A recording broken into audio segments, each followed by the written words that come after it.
You're watching Inside Automotive with Jim Fitzpatrick. Good morning, everyone. I'm Jim Fitzpatrick. Welcome into another edition of Inside Automotive right here at cbtnews.com. With new tariffs now in effect, costs might be out of a dealer's control. One thing isn't: how customers are treated in the showroom. Today, we're talking about what you can do to strengthen the customer experience during this time. Joining us now is Shep Hyken, customer service and experience expert, New York Times and Wall Street Journal best-selling author. Thank you so much, Shep, for taking the time out of your schedule. What can dealers do to maintain transparency and trust with customers that are going to come into the showroom with a lot of questions and a lot of concerns? Right. Well, I think you just hit on the biggest word: transparency. Yeah. And this, by the way, this is nothing new. It was back in July, I believe, of 2018, when President Trump was in office for the first time. Same thing happened. Tariffs were raised. I had a great interview with a gentleman that had an e-bike company. Mm-hmm. And he had to raise his prices. His import tariff was about 25%. So he had to raise his prices. And he knew that because he imported a lot of the parts, that his prices were going to go up. And he simply did this. He explained exactly why the prices were going up and specifically what parts of the bike were attributable to the price increase. So it's not like if we talk about, I'll just give you an example. We talk about, okay, there's a 30% tariff. Not everything in that car that an automotive dealer is going to sell is going to be tied to that 30% tariff. So the price is going to go up, but it probably won't go up 30%. Here's what I offer up as a thought. Number one, recognize that every dealer is going to have their way of handling it. The last thing you want to say is, go somewhere else, you'll see it's the same thing.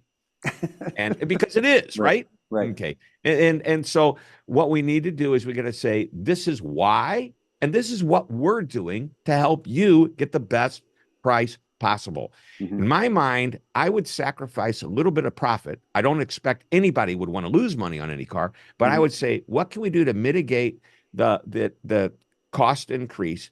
Maybe not make quite as much money, but in the process, build the trust with our customers. Now, how do we make a little less money and not really lose money and still adapt to the tariffs? And that is, let's go to every vendor that we do business with. A dealership has, it could be the advertising vendors, it could be anything. Right. It doesn't matter. Go to them and say, look, I don't want you to lose money, but we need to find a way to shave some costs in order to be able to pass some savings from these tariffs onto our customers. Mm-hmm. And let's partner. And by the way, a partner is a vendor relationship on steroids. And you want your customers to view you as a partner for their automotive needs. But we also need to go to our vendors who supply us and support us, and we pay for their goods and services to sit down and collectively do this. Now, where did I learn about this first? Many, many years ago, I wrote an article about what Ford did when they decided they need to trim, I believe it was about 10% of the cost of manufacturing their vehicles. Mm-hmm. And rather than just go to their vendors and suppliers and say, okay, guys, you need to cut prices, they sat down and figured out a way where maybe they did cut prices, but they did so in such a way where they didn't lose any money.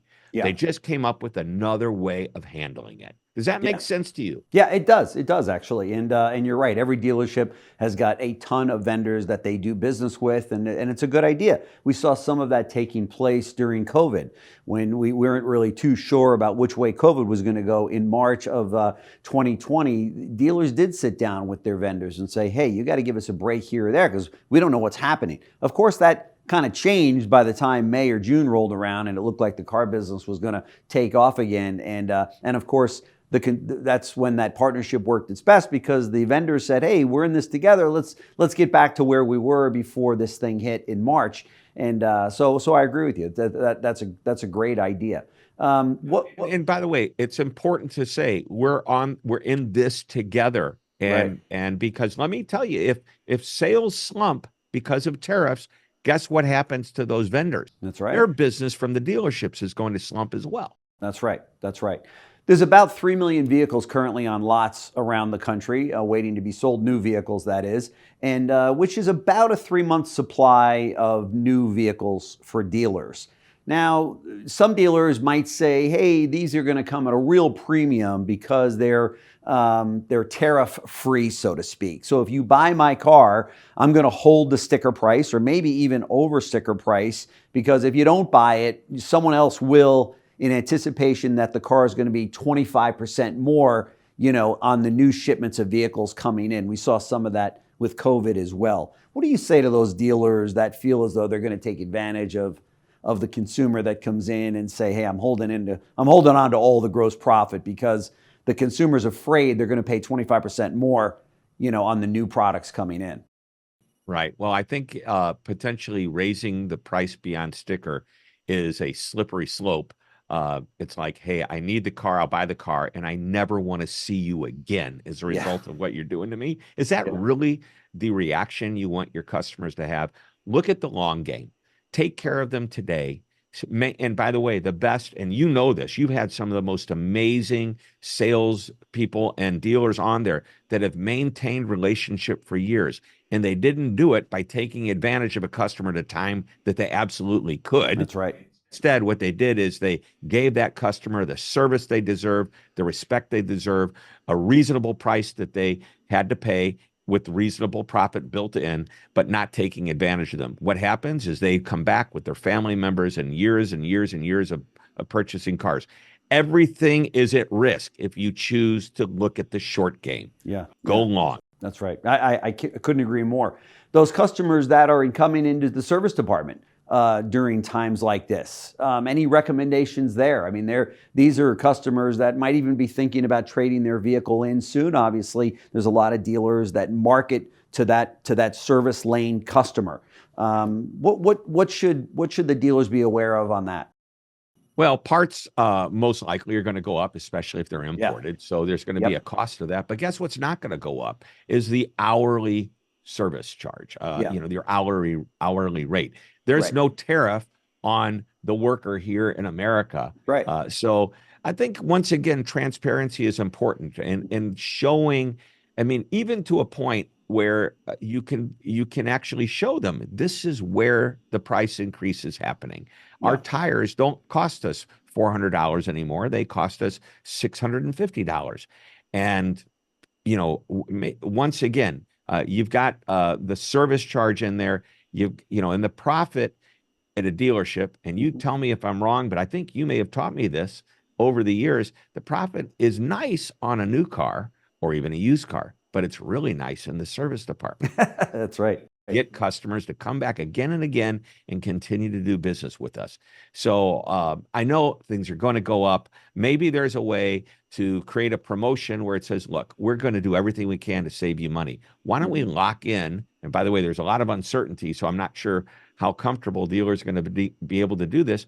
But I know on my car, I locked in my next 2 years worth of service. Regular routine maintenance, my oil changes. Because I know what they cost, and there was a little bit of a discount they gave me if I would pay in advance. Yeah. That's nice to have money in the bank. Yeah, prepaid service agreements. Yep. And they do. They work well. They sell them in the F&I department under the prepaid service contract. And you're right. That does cap it, and they're very profitable up front. And you know that customer is coming back to your dealership because you know that's the only location that those service agreements are good for, usually, right? Yep. And every time they walk into that dealership, it is an opportunity to reinforce they made a good choice to do business with you. Right. Yeah, the customers coming in today are going to be a little bit, I should say a little bit, but the anxiety is going to be running high. They know they need a new vehicle, whether they lease it or buy it. They've heard all of this going on, on the press every single day, 24 hours a day, about the tariffs and cars costing 25% more across the board. It would seem to me, too, that dealers should be much more aware of that, to take their time with customers and to service them in every other area that they can. Right? I mean, rather than hurrying them up, as sometimes happens in a dealership, right? Right. Become a consultant, not just a salesperson. Help them understand. Tell them, hey, I know across the board, everything's increased by, let's just say, 25%. Now, what we're trying to do is, obviously we are in business to make money, but this is what we've done. We've talked to the people like we talked about earlier in the segment, we've Mhm. talked to our vendors and we've talked about how we can save money for our customers. So everybody can, even though there's going to be a little bit of pain, everybody will experience a little bit less pain Yeah. and be very transparent. And once again, I want to emphasize, even though everybody else is doing it, it doesn't mean you have to talk about everybody else doing it. What are you doing That's right. for your customer that's going to make a difference, build trust, build confidence, and get them to come back to buy the car? And also, as my favorite Austrian philosopher, Arnold Schwarzenegger says, you want them to say, I'll be back. That's exactly right. No question about it. That's exactly what we want. Shep Hyken, customer service and experience, customer experience expert, all around great guy, New York Times best-selling author, and an incredible speaker. So for those of you out there that are looking to light up your audience on the next event, here's the guy that you want. So Shep, thank you so much for stopping by CBT News. I know a lot of dealers will get a lot out of this. So thanks so much. Thanks for having me. I can't wait to be back. Thanks. Thanks for watching Inside Automotive with Jim Fitzpatrick.